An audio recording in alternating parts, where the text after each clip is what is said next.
चाललेले आहेत याच्यामध्ये प्रत्येकाला इन्व्हॉल्व व्हायचं आहे, प्रत्येकाला सामावून. म्हणजे माझं नाव कसं मोठं होईल या ह्याच्यामध्ये. मग मी राज ठाकरे साहेबांना बोललो किंवा उद्धव साहेबांना बोललो किंवा पक्षाविरोधात बोललो आणि मराठीविषयी जर बोललो तर निश्चितपणे खूप मोठा म्हणजे प्रचार होईल माझा वगैरे अशा पद्धतीचं आहे.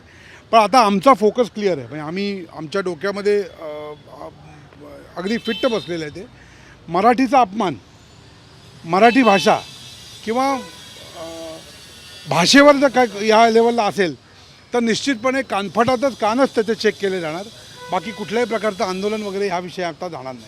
कारण आता ह्या एकंदरीत आठवड्याभरामध्ये जे काय दिसलं आहे ना, मग केवळ जाती या विषयावर कसं आहे की मराठी भाषावार प्रांतावर रचना झाल्यानंतर महाराष्ट्रामध्ये मराठीच.